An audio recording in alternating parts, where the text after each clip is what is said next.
नमस्कार, ज्ञान विज्ञान के नए अंक में आपका स्वागत है। ज्ञान विज्ञान एक ऐसा कार्यक्रम है जिसमें हम विज्ञान, प्रौद्योगिकी, आविष्कार और शोध की दुनिया के सभी महत्वपूर्ण समाचार लेकर उपस्थित होते हैं। मैं हूं स्मृति रस्तोगी। आइए शुरुआत करते हैं सुर्खियों से। भारत सरकार की नवीनतम फेम 2 स्कीम के द्वारा निर्माताओं और खरीदारों को विद्युत चालित वाहनों के इस्तेमाल के लिए प्रोत्साहन। बंद कमरों का प्रदूषण कम करने के लिए विशेष किस्म के पौधों के इस्तेमाल पर देखिए हमारी विशेष रिपोर्ट। G4B यानी गॉगल्स फॉर ब्लाइंड विकसित करने के लिए अरुणाचल प्रदेश के छात्र अनंग तादर को वर्ष 2019 का नेशनल ग्रासरूट इनोवेटर पुरस्कार। केरल के स्टार्टअप स्मैडो लैब्स प्राइवेट लिमिटेड ने टेस्ला नामक भारत की पहली फोल्ड होने वाली ई साइकिल विकसित की। भारत सरकार ने देश में विद्युत चालित वाहनों के इस्तेमाल को प्रोत्साहन देने के लिए हाल में नया नियम पारित किया है। प्रोत्साहन के रूप में गुड्स एंड सर्विसेज टैक्स यानी GST की दर कम की गई है ताकि फेम 2 स्कीम की लोकप्रियता बढ़े। भारत में 3 पहिया वाहनों या ई रिक्शा के रूप में पहले ही विद्युत चालित वाहनों की क्रांति शुरू हो चुकी है। इस नई नीति से 2 पहिया और 4 पहिया वाहनों की लोकप्रियता में वृद्धि होगी। पेश है विद्युत चालित वाहनों के प्रोत्साहन के लिए नीतियों और उसके विकास पर ज्ञान विज्ञान की विशेष रिपोर्ट। विद्युत चालित वाहन यानी ईवी इन दिनों लोकप्रिय जरूर हो रहे हैं, लेकिन क्या आप जानते हैं कि स्कॉटिश अनुसंधानकर्ता रॉबर्ट एंडरसन ने पहला विद्युत चालित वाहन 1832 में ही तैयार कर लिया था। इसके ठीक 23 वर्ष बाद यानी 1865 में फ्रांस के गैस्टन प्लांट ने दोबारा आवेशित करने योग्य लेड एसिड बैटरियों की खोज की, जिसके कारण विद्युत चालित वाहनों की उपयोगिता बढ़ गई। लेकिन बाद में कम लागत वाले और गैस पर चलने वाले बेहतर अंतर्दहन इंजन युक्त वाहनों या ICE के आने से उनकी बिक्री कम हो गई। ICE वाहन लंबे समय तक शहरों में प्रदूषण फैलाने का प्रमुख कारण बने रहे, जिसकी वजह से अब अंतर्दहन इंजन युक्त वाहनों के बजाय विद्युत चालित वाहनों की सख्त आवश्यकता महसूस की जा रही है। आइए देखते हैं कि विद्युत चालित वाहन कैसे काम करते हैं। सभी विद्युत चालित वाहनों में अंतर्दहन इंजन के बजाय एक विद्युत मोटर होती है। रिचार्ज करने के लिए इसमें एक चार्ज पोर्ट के जरिए बाहरी ऊर्जा सप्लाई को विद्युत चालित वाहन यानी EV के साथ जोड़ा जाता है, ताकि ट्रैक्शन बैटरी पैक आवेशित होकर इलेक्ट्रिक ट्रैक्शन मोटर में विद्युत का संग्रह हो सके। ट्रैक्शन बैटरी पैक की ऊर्जा का उपयोग कर इलेक्ट्रिक ट्रैक्शन मोटर वाहन के पहियों को घुमाता है। EV में लगा पावर इलेक्ट्रॉनिक्स कंट्रोलर विद्युतीय ऊर्जा का प्रवाह सुनिश्चित करता है और इलेक्ट्रिक ट्रैक्शन मोटर की रफ्तार पर नियंत्रण रखता है। इलेक्ट्रिक वाहन बिजली से कार्य करता है, इसलिए ऐसे वाहनों में उत्सर्जन पाइप नहीं होते और उत्सर्जन शून्य रहता है। पूरी तरह आवेशित होने पर ये वाहन 120 से 160 किलोमीटर की दूरी तक चलाए जा सकते हैं, जबकि कुछ लग्जरी मॉडल 400 किलोमीटर तक चल सकते हैं। चार्जर और बैटरी की क्षमता के अनुसार इसे आवेशित होने में आधा घंटा से लेकर पूरा दिन तक लग सकता है। तो अब सवाल ये उठता है कि सरकार इसे आम आदमी की पहुंच में लाने के लिए क्या कदम उठा रही है। भारत सरकार ने अप्रैल 2019 में नेशनल इलेक्ट्रिक मोबिलिटी मिशन योजना के तहत faster adoption and manufacturing of hybrid and electric vehicles यानी फेम 2 स्कीम का तकनीकी विवरण जारी किया था, ताकि वाणिज्यिक वाहनों में इलेक्ट्रिक वाहनों की भागीदारी बढ़ाई जा सके। इस स्कीम के तहत चार्जिंग स्टेशन स्थापित करने के लिए सरकार 10,000 करोड़ रुपयों का निवेश करेगी। हाल में हुई बजट घोषणाओं में विद्युत चालित वाहनों यानी EV के महत्व को देखते हुए इसके लाभ और नए प्रस्तावों के बारे में बताया गया है। इलेक्ट्रिक वाहन की तकनीक पुरानी जरूर है, मगर आज के समय में बेहद फायदेमंद है। विशेषकर शहरों में वायु की लगातार कम होती गुणवत्ता को बेहतर बनाने और जीवाश्म आधारित ईंधन की लागत कम करने के लिए इलेक्ट्रिक वाहन बहुत आवश्यक है। घरों के भीतर वायु प्रदूषण एक गंभीर मुद्दा है। घरों और कार्यालयों में जांच प्रणाली के अभाव में इस प्रदूषण का पता नहीं चल पाता। नए अध्ययन से पता चला है कि कुछ विशेष किस्म के पौधे अपनी पत्तियों और जड़ों के द्वारा हानिकारक गैस अवशोषित कर घरों के भीतर की हवा को स्वच्छ बनाते हैं। इन पौधों की पत्तियों में उपस्थित सूक्ष्म छिद्रों के द्वारा ये कार्य संभव होता है। विशेषज्ञ प्राकृतिक रूप से वायु को शुद्ध करने के लिए फर्न और फूलों के गमले घरों के भीतर लगाने की सलाह दे रहे हैं। पेश है ज्ञान विज्ञान की विशेष रिपोर्ट। हम अपना अधिकतर समय घरों और दफ्तरों में बिताते हैं, लिहाजा इन कमरों के भीतर की हवा साफ रखना आवश्यक है। बंद कमरों का प्रदूषण हमारा ऐसा दुश्मन है जिसके बारे में हमें जानकारी नहीं होती। हानिकारक रसायनों और अन्य पदार्थों के कारण हवा की गुणवत्ता में कमी को बंद कमरों का प्रदूषण कहते हैं। बंद कमरों का प्रदूषण बाहरी प्रदूषण की तुलना में 10 गुना अधिक खतरनाक हो सकता है, क्योंकि खुली जगह की तुलना में बंद कमरों में प्रदूषण कण अधिक संघनित होते हैं। आंकड़ों के अनुसार विकासशील देशों में बाहरी प्रदूषण की तुलना में बंद कमरों में प्रदूषण के कारण स्वास्थ्य पर पड़ने वाला असर अधिक बुरा होता है। इसके कारण अस्थमा, नाक बहना और श्वसन संबंधी अन्य परेशानियां हो सकती हैं। वायु के पर्याप्त आवागमन का अभाव, धूल, एरोसोल, चूल्हे से निकलने वाले धुएं जैसे कारकों से बंद कमरों में प्रदूषण होता है। आज के समय में जब इंसानों को बंद कमरों और बाहरी दोनों प्रकार के प्रदूषणों का सामना करना पड़ रहा है, ऐसे में कुछ विशेष किस्म के पौधे प्रदूषण कम करने में मददगार साबित हो सकते हैं। ये पौधे बंद कमरों की धूल और दूसरे प्रदूषकों को अवशोषित कर प्रदूषण की मात्रा कम करते हैं। नासा क्लीन एयर स्टडी नामक नासा के एक प्रसिद्ध शोध में यह साबित हो चुका है। इस परियोजना में वैज्ञानिकों ने अंतरिक्ष स्टेशन जैसे बंद कमरों में वायु साफ करने में पौधों की भूमिका की जांच की। शोध के परिणाम से स्पष्ट हुआ कि पौधे बंद कमरों की वायु गुणवत्ता में सुधार करते हैं और प्राकृतिक वायु शोधक का काम करते हैं। घर के अंदर का प्रदूषण या आपके ऑफिस का अंदर का प्रदूषण, लोग सोचते हैं कि अगर हम घर से बाहर रहेंगे तो शायद हमको ज़्यादा प्रदूषण से संपर्क करना पड़ता है, और अगर हम घर के अंदर है तो कोई प्रदूषण नहीं है। लेकिन आपको ये जानकर बहुत हैरानगी होगी कि अंदर देखा गया है बहुत सारी स्टडीज़ में कि अंदर की क्वालिटी ज़्यादा ख़राब होती है आउटडोर एयर क्वालिटी से। प्लांट्स जबकि बाहर के पोल्यूशन को तो कंट्रोल करते ही हैं, हम जानते हैं कि प्लांट्स ऑक्सीजन दे देते हैं, लेकिन कमरों के अंदर भी, घरों के अंदर भी, ऑफिस स्पेसेस के अंदर भी हमें अच्छे पौधों के लगाने की ज़रूरत है। पाम्स बहुत अच्छा रोल प्ले करते हैं। डिफेनबेकिया जिनके बड़े बड़े लीव्स होते हैं वो अच्छे पौधे रहते हैं। Crotons play a very good role. फिर आपके जो क्या बोलते हैं इसको, सेंसिविरिया एक प्लांट है, एलोवेरा, ऑसिमम तुलसी जिसको हम बोलते हैं, इनकी वैरायटी, हिबिस्कस, गुड़हल और ऐसे जैसे पौधों की वैरायटीज को हम घरों के अंदर ग्रो कर सकते हैं। पौधों के जरिए वायु साफ करने की प्रक्रिया को फाइटोरेमिडिएशन कहते हैं। यह प्रक्रिया पत्तियों की सतह में उपस्थित स्टोमाटा कोशिकाओं में संपन्न होती है।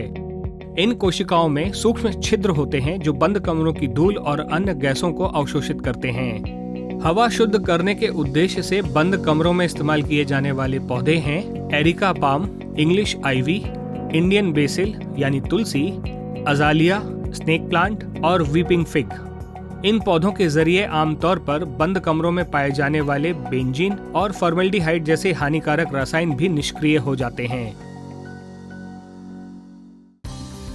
नासा के एक शोध के अनुसार पौधे 24 घंटे में बंद कमरे के 87% तक वोलेटाइल ऑर्गेनिक कंपाउंड्स यानी VOCs जैसी हानिकारक पदार्थों को दूर कर सकते हैं। VOCs में विनाइल, सिगरेट का धुआं, किराने की थैलियां, बेंजीन और ट्राइक्लोरोएथिलीन जैसे पदार्थ होते हैं जो मानव निर्मित फाइबर, स्याही, विलायकों और रंगों में पाए जाते हैं। आमतौर पर बेंजीन अध्ययन कक्ष में अधिक पाया जाता है, जहां पुस्तकों और छपाई के कागजों की भरमार होती है। आधुनिक तापमान नियंत्रित वायु अवरोधी बंद कमरों में VOCs की अधिक मात्रा होती है। नासा के शोध से पता चला है कि पौधे दूषित हवा को मिट्टी में खींचकर वायु शुद्ध करते हैं। पौधों की जड़ों में पाए जाने वाले सूक्ष्म जीवाणु VOCs को अपना आहार बनाते हैं। इस प्रकार बंद कमरों में लगाए जाने वाले पौधे वायु प्रदूषण कम कर उस हवा को सुरक्षित रखते हैं जिसमें हम अधिकतर समय सांस लेते हैं। वक्त है एक छोटे से ब्रेक का। ब्रेक से लौटने पर हम आपको मिलवाएंगे वर्ष 2019 के नेशनल ग्रास रूट इनोवेटर के विजेता अरुणाचल प्रदेश के छात्र अनंग तादर से। देखते रहिए ज्ञान विज्ञान।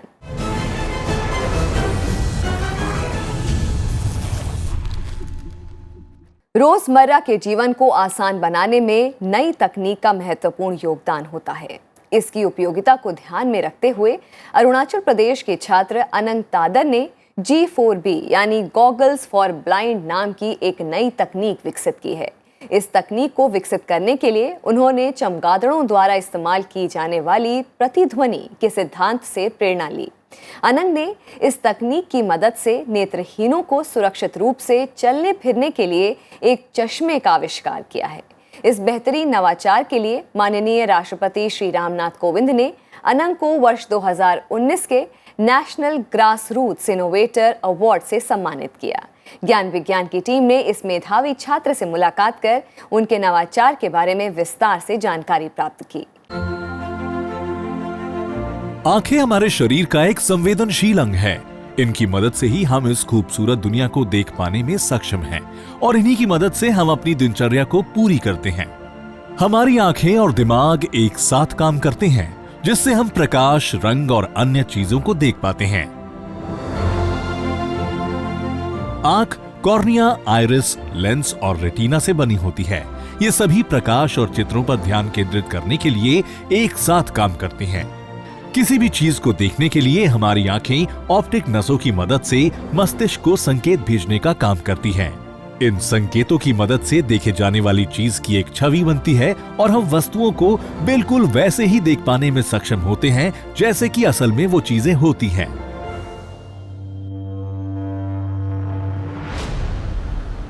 ये प्रक्रिया जब ठीक तरह से नहीं हो पाती तो चीजें धुंधली दिखाई देती है या इससे हमारी आंखों की रोशनी भी जा सकती है। विश्व स्वास्थ्य संगठन की एक रिपोर्ट के मुताबिक विश्व में लगभग 3 करोड़ 60 लाख लोग दृष्टिबाधित दिव्यांग हैं।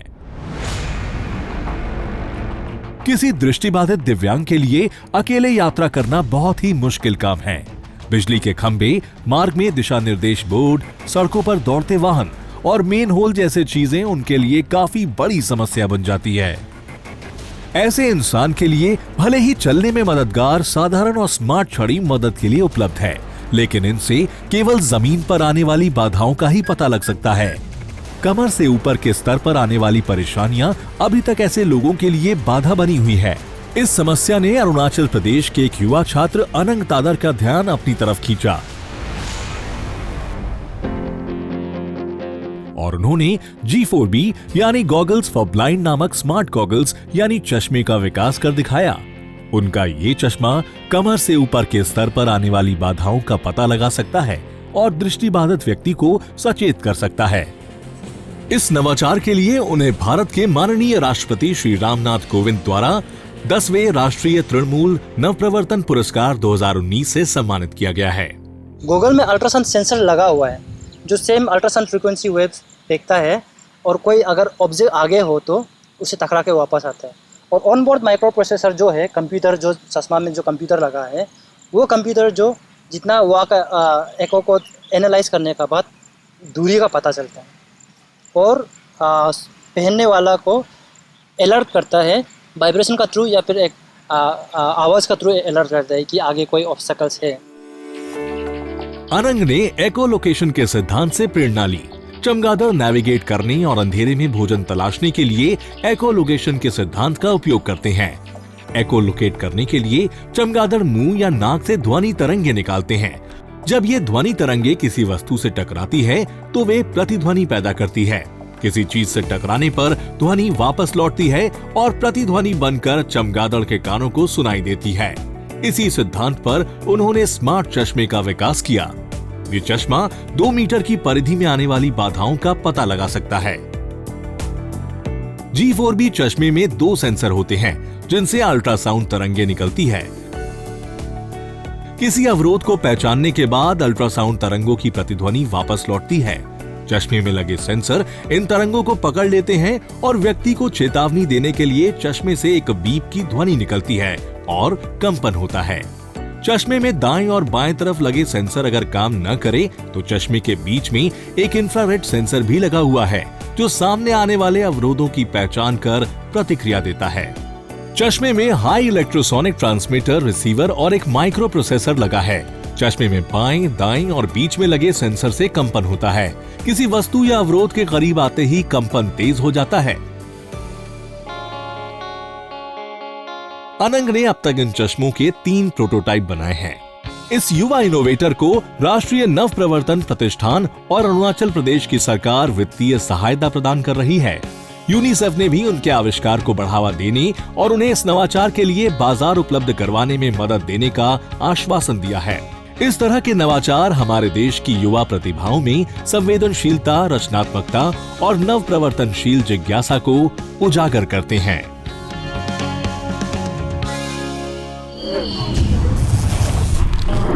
पर्यावरण के अनुकूल और स्वास्थ्यवर्धक जीवन शैली के लिए साइकिल चलाना बेहतरीन उपाय है। इसे प्रोत्साहन देने के लिए केरल आधारित स्टार्टअप स्मैडो लैब्स प्राइवेट लिमिटेड ने टेस्ला नामक पहली ई साइकिल विकसित की है। ये भारत सरकार के मेक इन इंडिया योजना के अंतर्गत पहली फोल्ड होने वाली ई साइकिल है। स्मार्ट डिजाइन वाली ये ई साइकिल चार्ज होने योग्य बैटरी से भी चलती है। पेश है ज्ञान विज्ञान की दिलचस्प रिपोर्ट। साइकिल चलाना शारीरिक व्यायाम के सबसे बेहतरीन तरीकों में से एक है, जो शरीर के सभी अंगों को संतुलित रखता है। बदलती और तेज रफ्तार जीवन शैली में अधिकतर समय कंप्यूटर और लैपटॉप के सामने बैठने और कारों में बैठकर यात्रा करने में बीतता है। इसके कारण इंसानों के शारीरिक क्रियाकलाप में कमी आ जाती है, जिसके कारण मोटापा, दिल की बीमारियां, मधुमेह और गठिया जैसे जीवन शैली से जुड़ी बीमारियों में बढ़ोतरी होती है। इन बीमारियों से बचने के लिए डॉक्टर नियमित रूप से साइकिल चलाने की सलाह देते हैं। इन दिनों बड़े शहरों में प्रदूषण में कमी लाने के लिए भी साइकिल इस्तेमाल की सलाह दी जाती है। ईंधन चलित वाहनों से वायु में कार्बन डाइऑक्साइड का उत्सर्जन होता है, जिससे हवा की गुणवत्ता कम होती है। साइकिल को अधिक लोकप्रिय और आरामदेह बनाने के लिए केरल की startup company Smaddo labs private limited ने टेस्ला नामक फोल्ड होने वाली साइकिल तैयार की है। ये भारत में अपने प्रकार की पहली ई साइकिल है। कोची में इस कंपनी की स्थापना मिथुन शंकर, अश्विन आई और जिष्णु पी ने की।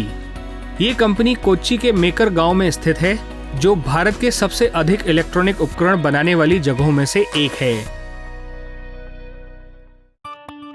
टेस्ला बाइक की सबसे विशेष बात यह है कि इसे विद्युतीय, पैडल और असिस्ट राइडिंग जैसे तीनों प्रकारों में संचालित किया जा सकता है। पैडल चालन में 21 गियर वाली साइकिल को सामान्य साइकिलों की तरह चलाया जा सकता है। असिस्ट राइडिंग में साइकिल को कुछ दूर पैडल की मदद से चलाया जाता है, जिसके बाद ये स्वयं चलती है। विद्युत चालन में इसे बाइक की तरह चलाया जा सकता है। साइकिल में चार्ज करने लायक एक बैटरी होती है, जिसे पूरी तरह चार्ज होने में 2 घंटे लगते हैं। टेस्ला को मिश्र एल्युमिनियम धातु से बनाया गया है। इस ई बाइक में सबसे दिलचस्प बात है कि इसे फोल्ड करके कहीं भी ले जाया जा सकता है। आप इसे फोल्ड करके अपनी कार या मेट्रो में ले जा सकते हैं। फिलहाल स्टार्टअप ने अल्फा 1 और अल्फा 1 प्रो नामक 2 मॉडल तैयार किए हैं। पूरी तरह चार्ज होने पर अल्फा 1 50 किलोमीटर और अल्फा 1 प्रो करीब 100 किलोमीटर की दूरी तय कर सकती है। इस विशेषता के कारण ये बाइक देश में उपलब्ध अन्य साइकिलों से अलग है। ये ई बाइक न सिर्फ स्वास्थ्य को बेहतर बनाती है, बल्कि बढ़ते प्रदूषण को देखते हुए पर्यावरण के अनुकूल है। वक्त है एक और ब्रेक का। ब्रेक के बाद आपको दिखाएंगे देश और दुनिया के कुछ और नए वैज्ञानिक खोज। देखते रहिए ज्ञान विज्ञान।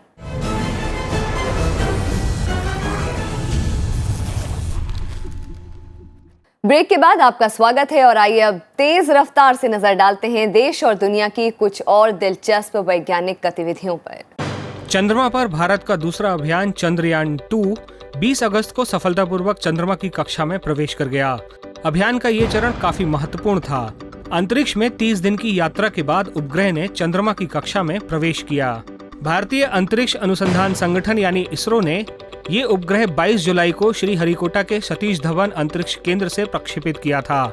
इसरो के अनुसार इस अभियान के सबसे महत्वपूर्ण चरणों में से एक था उपग्रह का सुरक्षित रूप से चंद्रमा की कक्षा में प्रवेश करना। क्योंकि चंद्रमा में धरती की अपेक्षा कम गुरुत्वाकर्षण बल से उपग्रह को क्षति पहुंच सकती थी। इस चुनौती को पार करने के बाद अब उपग्रह 7 सितंबर को चंद्रमा की दक्षिणी ध्रुव पर उतरेगा। राष्ट्रीय रासायनिक प्रयोगशाला में मुख्य वरिष्ठ वैज्ञानिक BLB प्रसाद का चयन रसायन विज्ञान के क्षेत्र में काम करने के लिए CNR राव राष्ट्रीय पुरस्कार के लिए हुआ है। CNR राव एजुकेशन फाउंडेशन हर वर्ष यह पुरस्कार रसायन विज्ञान के क्षेत्र में शोध तथा अनुसंधान को प्रोत्साहन देने के लिए देता है। प्रोफेसर प्रसाद सूक्ष्म कणों के सामग्री संश्लेषण क्षेत्र में महत्वपूर्ण कार्य कर रहे हैं। प्रोफेसर प्रसाद ने रसायन विज्ञान के क्षेत्र में लगभग 100 शोध पत्र भी लिखे हैं। वैज्ञानिकों ने त्वचा के नीचे पाए जाने वाले एक अवयव की महत्वपूर्ण खोज की है। इस अवयव के कारण दर्द का अनुभव होता है। स्वीडन के कैरोलिंस्का के वैज्ञानिकों के अनुसार ये अवयव तंत्रिका से संबंधित कोशिकाओं से बना होता है। ऐसी कोशिकाएं केंद्रीय तंत्रिका तंत्र प्रणाली के कामकाज में मदद देती हैं। इस अवयव की नोसिसेप्टिव ग्लोन्यूरल कॉम्प्लेक्स के रूप में व्याख्या की गई है। अब तक वैज्ञानिकों ने चूहों में इस तरह के अवयव की पहचान की है और अब इंसानों में इसकी संभावित उपस्थिति की खोज की जा रही है। ये शोध साइंस पत्रिका में प्रकाशित हुआ है। साइंस एडवांसेस पत्रिका में प्रकाशित एक शोध के मुताबिक आर्कटिक क्षेत्र में प्राचीन बर्फ में प्लास्टिक के सूक्ष्म कण इकट्ठा हो रहे हैं। ये अध्ययन जर्मनी के वेमरहेवन में अल्फ्रेड वेगनर संस्थान द्वारा किया गया। शोध के मुताबिक प्लास्टिक के सूक्ष्म कण हवा के साथ एक स्थान से दूसरे स्थान पर जाते हैं और बर्फबारी के साथ धरती की सतह पर इकट्ठे होते हैं। अध्ययन के लिए वैज्ञानिकों ने बर्फ से ढके महाद्वीप के विभिन्न स्थलों से बर्फ के नमूनों की जांच की। वैज्ञानिकों को बर्फ में रबड़ के कण मिले। अभी तक आर्कटिक क्षेत्र को सभी प्रकार के प्रदूषणों से मुक्त दुनिया का साफ सुथरा स्थल माना जाता था। विज्ञान के इतिहास में सप्ताह हम याद कर रहे हैं जूलियस लोथर मेयर को, जिनका जन्म 19 अगस्त 1830 को हुआ था। वो दिमित्री मेंडेलीव से अलग लेकिन लगभग उसी समय यानी 1869 में आवर्त नियम प्रतिपादित करने वाले जर्मन रसायन विज्ञानी थे। हालांकि उन्होंने मेंडेलीव की तरह विस्तार से आवर्त सारणी में रसायनों का वर्गीकरण नहीं किया था। मूल रूप से मेयर ने चिकित्सा और रसायन विज्ञान के क्षेत्रों में प्रशिक्षण प्राप्त किया था। उन्होंने रक्त पर कार्बन मोनोऑक्साइड के असर की जांच की। वर्ष 1879 में मेयर ने परमाणु आयतन की परमाणु भार से तुलना की। विज्ञान एवं प्रौद्योगिकी के क्षेत्र में उनके द्वारा किए गए कार्य लाखों अनुसंधानों और विकास कार्यों का आधार बने। ज्ञान विज्ञान के इस अंक में आज बस इतना ही। इस एपिसोड पर आप अपने विचार हमें जरूर भेजें। आप अपने सुझाव हमें हमारे ईमेल पते news@vigyanprasar.gov.in पर भेज सकते हैं। आप पत्र द्वारा भी हमें सुझाव भेज सकते हैं। हमारा पता है विज्ञान प्रसार, 5वां तल, पृथ्वी भवन, लोधी रोड, नई दिल्ली 110003।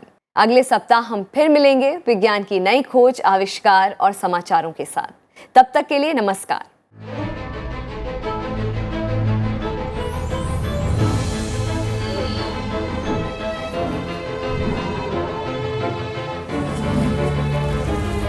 Thank you.